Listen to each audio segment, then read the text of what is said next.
ధర్మరాజుగా ఉండాల్సిన జానారెడ్డి ధృతరాష్ట్రుడిగా వ్యవహరిస్తున్నారని అన్నారు కాంగ్రెస్ ఎమ్మెల్యే రాజగోపాల్ రెడ్డి. అది తెలిసి బాధ అనిపిస్తోందని అన్నారు.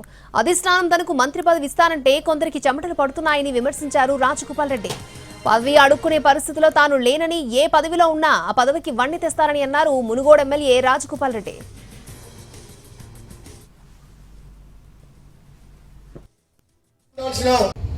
నేను పదవి అడుక్కునే పొజిషన్లో నా ఎమ్మెల్యే పదవి తెచ్చుకునే పరిస్థితులు లేను. ఈ తెలంగాణ రాష్ట్రం కోసం 5 ఏళ్లు పోరాటం చేసి సోనియా గాంధీని కాంగ్రెస్ పార్టీని ఒప్పించి పార్లమెంట్లో తెలంగాణ గొంతు వినిపించి తెలంగాణ తెచ్చిన ఎంపీల్లో నేను ఒకరిని. నాకు ఒక కమిట్మెంట్ ఉంది. ఈ తెలంగాణ రాష్ట్రం బాగుండాలి. ధర్మరాజులాగా ఉండాల్సిన జానారెడ్డి గారు కూడా మహాభారతంలో ధృతరాష్ట్రం పాత్ర పోషిస్తాడు. నాకైతే బాధ అనిపిస్తుంది. నాలాంటి వ్యక్తికి ఏదన్నా వస్తుంది అంటే 10 మందికి పనికొచ్చే మనిషిని, 1000 మందిని కాపాడే వ్యక్తిని నాలాంటి వ్యక్తికి అడ్డం తగులుతుందంటే ఇక నేనేం చెప్పాలో నాకు అర్థమైంది.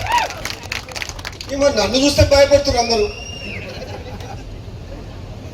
నేను వస్తున్నట్టుగా బామ్మగుడు వస్తే ఏం చేస్తాడో, ఆయన మా మాట వింటాడో వినడో అనుకుంటున్నా ఏందో. మరి అధిష్టానమేమో ఇస్తా అంటుంది, కొందరికి చందలు పడుతున్నాయి. ఎందుకు? నేను పదవి అడుక్కునే పొజిషన్లో నా ఎమ్మెల్యే పదవి తెచ్చుకునే పరిస్థితులు లేను. ఈ తెలంగాణ రాష్ట్రం కోసం 5 ఏళ్లు పోరాటం చేసి సోనియా గాంధీని కాంగ్రెస్ పార్టీని ఒప్పించి పార్లమెంట్లో తెలంగాణ గొంతు వినిపించి తెలంగాణ తెచ్చిన ఎంపీల్లో నేను ఒకరిని. నాకు ఒక కమిట్మెంట్ ఉంది. ఈ తెలంగాణ రాష్ట్రం బాగుండాలి. ధర్మరాజులాగా ఉండాల్సిన జానారెడ్డి గారు కూడా మహాభారతంలో ధృతరాష్ట్రం పాత్ర పోషిస్తాడు. నాకైతే బాధ అనిపిస్తుంది. నాలాంటి వ్యక్తికి ఏదన్నా వస్తుంది అంటే 10 మందికి పనికొచ్చే మనిషిని, 1000 మందిని కాపాడే వ్యక్తిని నాలాంటి వ్యక్తికి అడ్డం తగులుతుందంటే ఇక నేనేం చెప్పాలో నాకు అర్థమైంది. మరి నన్ను చూస్తే భయపడుతున్నారు అందరూ. నేను వస్తున్నట్టుగా బామ్మగుడు వస్తే ఏం చేస్తాడో, ఆయన మా మాట వింటాడో వినడో అనుకుంటున్నా ఏందో. మరి అధిష్టానమేమో ఇస్తా అంటుంది, కొందరికి చందలు పడుతున్నాయి. ఎందుకు?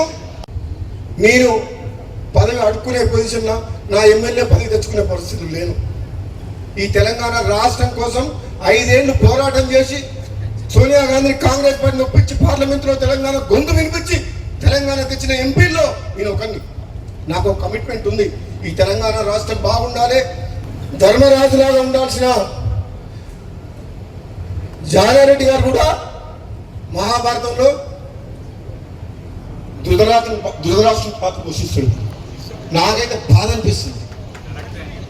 నాలాంటి వ్యక్తికి ఏదన్నా వస్తుంది అంటే 10 మందికి పనికొచ్చే మనిషిని, 1000 మందిని కాపాడే వ్యక్తిని నాలాంటి వ్యక్తికి అడ్డం తగులుతుందంటే ఇక నేనేం చెప్పాలో నాకు అర్థమైంది.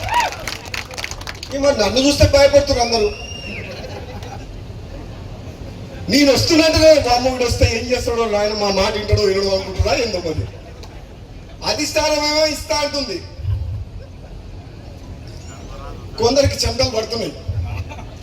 ఎందుకు? నేను పదవి అడుక్కునే పొజిషన్లో నా ఎమ్మెల్యే పదవి తెచ్చుకునే పరిస్థితులు లేను. ఈ తెలంగాణ రాష్ట్రం కోసం